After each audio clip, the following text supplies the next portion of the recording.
Everyone. यादें school की। आज का जो हमारा सेशन है उसमें हम लोग बात करेंगे स्कूल की। मुझे ऐसा लगता है कि ये जो शब्द है स्कूल, ये सबके जीवन में एक बहुत महत्वपूर्ण स्थान रखता है। स्कूल शब्द आते ही तरह तरह की चीज़ें याद आने लगती हैं। हमने अपने स्कूल में ये किया, हमने अपने स्कूल में वो किया। आइए जानते हैं कुछ स्कूल के बारे में, अपनी यादें ताज़ा करते हैं, क्योंकि बहुत सारी चीज़ें होती हैं स्कूल से रिलेटेड, सारी तो वीडियो में कवर नहीं हो पाएंगी, लेकिन कोशिश करेंगे कि कुछ यादें ज़रूर ताज़ा हो जाएं। आइए चलते हैं अपने स्कूल की तरफ। तो स्कूल एक ऐसा स्थान होता है जहाँ पे हम साथ में बड़े होते हैं, साथ में खेलते हैं, कूदते हैं। वो क्लासमेट्स के साथ नोक-झोंक, वो लड़ाई झगड़ा, और उससे भी ज़्यादा हमारे से क्यूट से टीचर्स। वो किताबों का बोझ, ओह माय गॉड! इतना भारी बैग होता था कि लगता था कि आज मुझसे ज़्यादा वेट तो बैग का है। लेकिन फिर भी मेरा स्कूल, हमारा स्कूल बहुत अच्छा था। और सबसे जो महत्वपूर्ण चीज़ होती है स्कूल में, वो होते हैं हमारे टीचर्स। एक टीचर्स एक बहुत महत्वपूर्ण स्थान रखता है सभी के जीवन में। मेरी अगर पर्सनली बात की जाए तो मेरे जीवन में मेरे टीचर्स का बहुत बड़ा योगदान है। अगर आज मैं टीचर हूँ तो शायद किसी अपने, वो एक बहुत ही बेहतरीन टीचर्स मुझे मिले हैं, उनकी वजह से ही आज मैं टीचर हूँ। और कहीं न कहीं एक टीचिंग प्रोफ़ेशन इसीलिए सबसे महत्वपूर्ण माना गया है क्योंकि टीचर खुद के लिए नहीं जीता। टीचर जीता है अपने बच्चों के लिए, अपने स्टूडेंट्स के लिए। स्कूल में कई टीचर्स ऐसे होते थे जो बहुत इरिटेटिंग होते थे।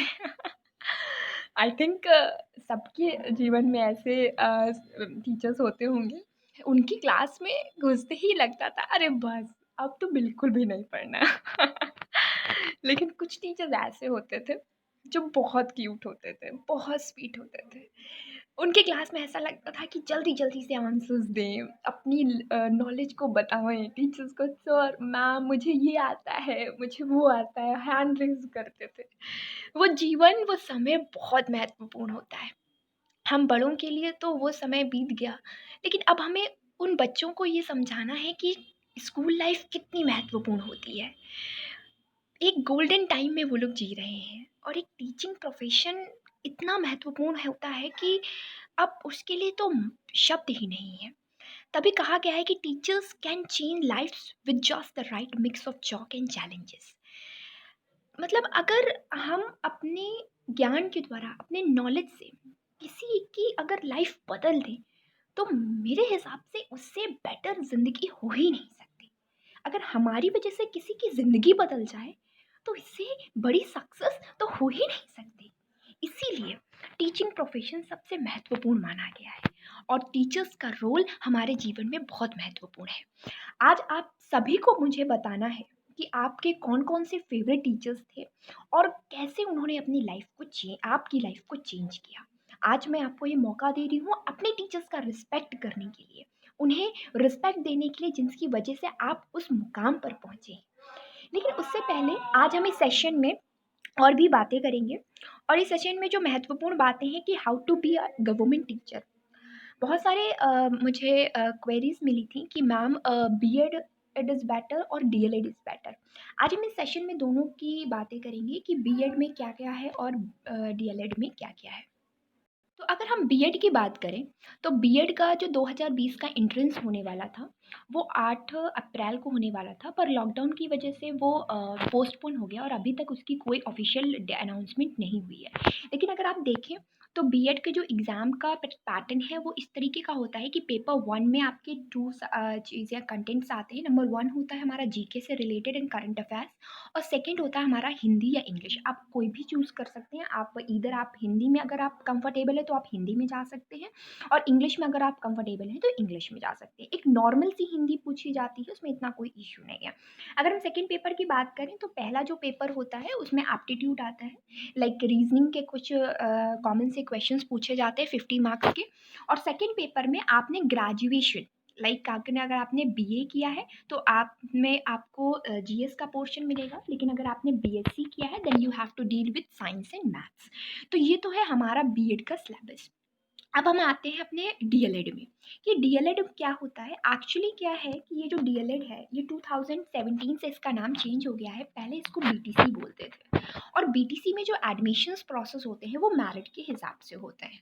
ठीक है। सो जो बीटीसी में सेलेक्टेड होते हैं उनकी ऑब्वियस सी बात है कि मेरिट बहुत हाई होती है, इस वजह से उनका बीटीसी में सिलेक्शन होता है और उसको और इन कैंडिडेट्स को ओवरऑल प्रॉफिट मिलता है इसी मेरिट का। यही वजह है कि अधिकतर आप देखते हैं कि शिक्षक भर्तियों में बीटीसी वाले कैंडिडेट जो होते हैं वो अपनी जो प्रायोरिटी है वो दर्ज करा देते हैं, क्योंकि ये जो बीएड का जो एग्ज़ाम पैटर्न है, जब आप इंट्रेंस लेके किसी भी कॉलेज में एडमिशन्स लेते हैं तो उसके बाद उसके जो एग्ज़ाम होते हैं वो बहुत ही लेंदी होते हैं और बीएड में इतना स्कोर आपका नहीं बन पाता है। जो हाईएस्ट आई थिंक बीएड का बनता है वो 74 या 75 बनता है।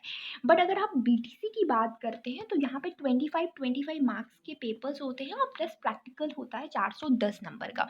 तो इस वजह से डीएलएड की जो मार्किंग होती है वो बहुत जाती है। मेरे खुद के 93% I have scored in BTC.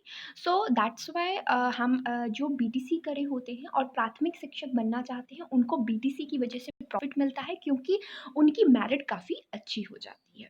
चलिए, लेकिन ऐसा भी नहीं है कि बीएड वालों बिल्कुल ही पीछे होते हैं। बहुत सारे ऐसा हो सकता है कि बीएड वालों की भी मेरिट अच्छी जाए, 75 टू अगर 80 भी स्कोर कर रहे हैं तो it is not a bad score. वो बहुत ही ज़्यादा अच्छा स्कोर है और वो लोग भी अपनी तैयारी कर सकते हैं, क्योंकि टेट में आपके पास मौके हैं, आप टेट में अच्छा कर सकते हैं, सीटेट में अच्छा कर सकते हैं। अच्छा, अब हम बात करते हैं थोड़ा सा कॉम्पिटिटिव एग्जामिनेशंस की कि अब चूँकि हम लोग बात ही कर रहे हैं टीचर से रिलेटेड, तो इन इश्यूज़ पर बात करना बहुत ज़रूरी है।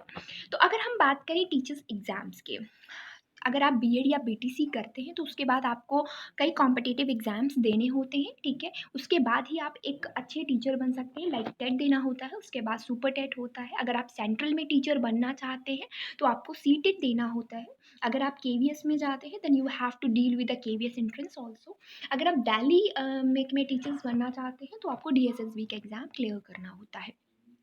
जो सबसे महत्वपूर्ण बात इन एग्ज़ाम्स की होती है वो ये होती है कि यहाँ पे जो सबसे महत्वपूर्ण रोल प्ले करता है वो पेडागॉजी सब्जेक्ट होता है, that is called pedagogy. Pedagogy क्या होता है कि पेडागॉजी मेनली जो डील करता है वो ये डील करता है कि चाइल्ड का जो डेवलपमेंट है, चाइल्ड किस तरीके से वो आगे बढ़ रहा है और चाइल्ड का मेंटल लेवल किस तरीके से आगे बढ़ता जाएगा। तो एक टीचर को ये ज्ञान होना चाहिए कि उस बच्चे का एज ग्रुप क्या है और हमें किस तरह की एजुकेशन उसे प्रोवाइड करनी चाहिए। इसीलिए पेडागॉजी का जो ज्ञान होना बहुत ज़रूरी है और सारे जितने भी टीचिंग के एग्जाम्स होते हैं उसमें पेडागॉजी एक बहुत ही महत्वपूर्ण रोल प्ले करता है, ठीक है? क्योंकि पेडागॉजी हमें ये बताता है कि पर्टिकुलर सब्जेक्ट में आप कैसे डील करेंगे बच्चों के साथ, क्योंकि सभी बच्चों का मेंटल लेवल एक जैसा नहीं होता है। कुछ बच्चे क्या होते हैं, ईज़िली हर चीज़ को ग्रैप आउट कर लेते हैं, बट कुछ बच्चे उसी चीज़ को ध्यान में रखने के लिए काफ़ी टाइम लेते हैं। तो एक टीचर की ये ड्यूटी है कि बच्चे का मेंटल लेवल समझें, उसे देखें और उसके अनुसार आप उसको पढ़ाई करवाएँ, उसको एजुकेशन दें। और यही वजह है कि पेडागॉजी एक बहुत ही महत्वपूर्ण रोल प्ले करती है सभी एग्जामिनेशंस में। अगर हम टेट और सीटेट की बात करें, ये हमारा टेट और सीटेट है। अगर हम टेट और सीटेट की बात करें तो 30 मार्क्स की जो है हमारे पेडागॉजी सेक्शन आता है। यही आता है हमारा सुपर टेट में एंड केंद्रीय विद्यालय में भी। अब सोचिए 30 मार्क्स एक बहुत ही महत्वपूर्ण भूमिका है और अगर ये 30 मार्क्स आप नहीं कवर कर पा रहे हैं तो अगर आप केवीएस के इंटरव्यू में भी जाते हैं तो भी आप फेल हो जाएंगे, अगर आपको पेडागॉजी का बिल्कुल भी ध्यान नहीं है। क्योंकि पेडागॉजी ही हमें ये बताती है कि बच्चों के साथ कैसे डील किया जाए। हिंदी पढ़ा रहे हैं आप तो हिंदी को कैसे बच्चों को पढ़ाया जाए, इंग्लिश पढ़ा रहे हैं आप तो इंग्लिश कैसे पढ़ाया जाए। और पर्टिकुलर एक जो सब्जेक्ट है सीडीपी, चाइल्ड डेवलपमेंट पेडागॉजी, ये तो एक बहुत ही महत्वपूर्ण रोल प्ले करता है टीटी में और सीटेट में। टीटी का लेवल काफ़ी हाई होता है, सीडीपी का, सीटेट का लेवल थोड़ा सा कम होता है, ठीक है? लेकिन अब इसको पढ़ना क्या है, इसके दो सोर्सेस हो सकते हैं। अगर आपने बीएड किया है तो बीएड की बुक्स को अगर आप अच्छे से पढ़ रहे हैं तो आपका सीडीपी सेक्शन काफ़ी स्ट्रांग होगा।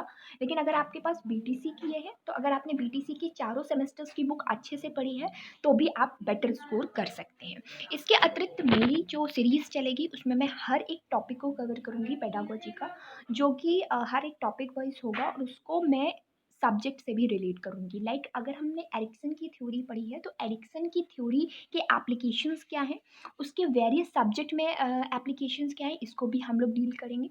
लाइक फॉर एग्ज़ाम्पल पिगेट्स की जो थ्योरी आती है, पिगेट्स की थ्योरी के क्या एप्लीकेशंस हैं और लाइफ बच्चों की लाइफ में इसका कैसे यूज़ कर सकते हैं, हम उसको भी डील करेंगे। क्योंकि ये सेक्शन बहुत ही इंपॉर्टेंट सेक्शन होता है किसी भी टीचर के लिए। ये ना केवल आपके एग्ज़ाम को क्वालिफाई कराता है, इवन आपकी पर्सनालिटी को भी डेवलप करता है कि इवन अगर आप जा रहे हो टीचर बनने, तो आपको ये पता होना चाहिए कि हमें कैसे पढ़ाना है और हम क्यों पढ़ा रहे हैं और हमें क्या वेरियस एज ग्रुप के बच्चों को कैसे डील कर सकते हैं। क्योंकि अनुशासन एक हद तक होना चाहिए। हमें ना तो टाइगर टीचिंग करनी है, ठीक है? क्योंकि टाइगर टीचिंग करेंगे तो फिर बच्चों में सोचने समझने की क्षमता का विकास नहीं हो पाएगा। हमें उन्हें उनके मेंटल लेवल के अनुसार सोचने समझने की क्षमता भी प्रोवाइड करनी है और और अपनी एजुकेशंस भी उन तक पहुँचानी है। सो आई होप आप लोगों को हमारा ये सेशन अच्छा लगा होगा। अगर आपको अच्छा लगा तो आइए हमारे साथ जुड़िए। तब आप आज के सेशन के लिए हमारे एक आज इतना ही। हम फिर मिलेंगे अपनी टीचिंग सीरीज़ के साथ, अपने न्यू टॉपिक के साथ। तब तक के लिए ध्यान रखिए अपना, सेफ रहिए। Thank you so much.